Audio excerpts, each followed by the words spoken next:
So now we look at the first practice for the first vision, a direct perception of reality itself. And so the main difference between this and the last practice we did, which was the seeing dharmata, is the object of focus. So now our focus is the empty sky, and we do the sky gazing. And we do this through the hollow crystal kati channel. And so we're doing that version of this. And you look west in the morning, so the sun's at your back, or you look east in the evening when the sun is at your back. So you always want to be looking away from the sun. In the middle of the day, you can look toward the north. You can actually look to the north almost any time because you don't get that direct sunlight in your face. So you want to be looking away from the face, from the sun when you're doing this practice. You can also use any of the three postures that we did. Some of the sources say that you should use one of these postures. Others, it's really not clear. Some of the lamas I've had said the postures are just preliminary practices. I have found the easiest one to do is the lion posture to use with these. But if you're doing it for very long periods of time, even that can be kind of difficult, especially if you're looking up, depending on how up you have to look. It can really hurt your neck. So it can be very helpful to get some kind of a support for your head, or even to have a chair or a recliner or something like that that you can lean back on as you're looking up. I have found that kind of thing very helpful in my own practice as a part of that. The practice itself then, the handout for this, we begin by setting our intention as we've done with our other practices. We do the brief Nundro preliminary practice and then 9-round breathing.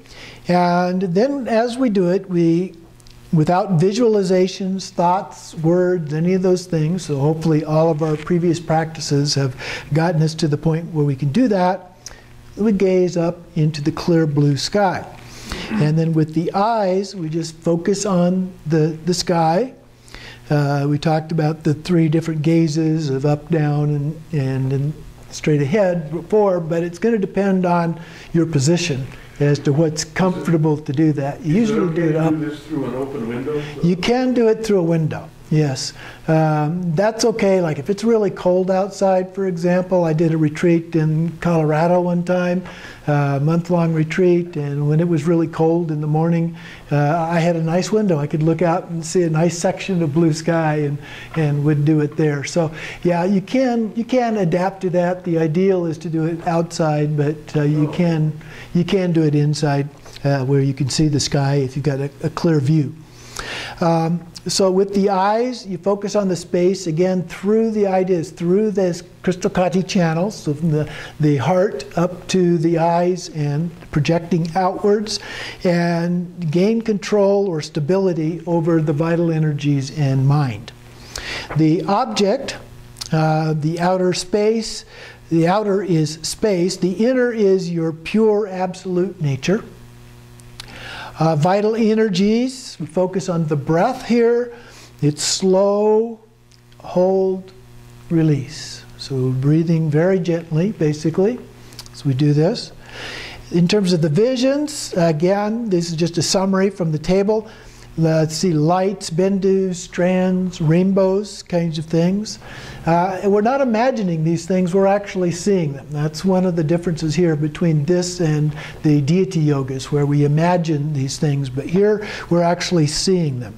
So we may see many small objects with typically a lot of movement in the beginning, and then the movements tend to slow down or even stabilize over time.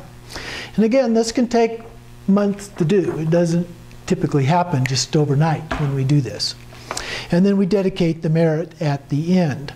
Now, it's very helpful to keep a record, keep track of what it is that you see when you do this. So keeping your journal is very helpful. To write down when you get done, just make some notes on what it is that you saw, what experiences did you have. And then that can be helpful when it comes time to talk it over with your teacher and say, these are the kind of things that I've been experiencing, and also to see your progress as you go along. Because it is a relatively slow progress. And then it's common that it does take a few months, and so patience and persistence, of course, are extremely important in doing this practice. So the second vision is progressing experiential visions. So the key word is progressing. So we're making progress here in terms of these visions.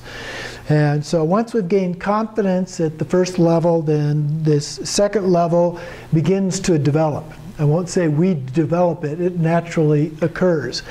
And the stages are just not always real clear, as I mentioned before. Sometimes they overlap a bit with each other. So it is a progressive process. And so what is on this page only represents some of the summary characteristics of those that were on the table. But we do the intention, the preliminary Nindro practice, 9-round breathing, and then the sky gazing through the crystal Kati channel as we did before, using one or other of the postures if that feels appropriate to you. And then in this one, when we get to the second level, then we tend to have more of a pattern to the visions. Okay, so that's a key indicator when you're at the second level, is that the visions begin to take on a pattern. And then also we tend to see more large objects in detail, and we begin to see deities. Okay, so those characteristics, a good sign that you're making progress in doing this, and then dedicate the practice at the end. So it's really not that we're doing a different practice per se, it's that the signs of progress are slightly different as we go through these. So that's why I wanted to just go ahead and put those together and encourage you to do this practice as much as you can during this next period, and then we'll see how you do with that.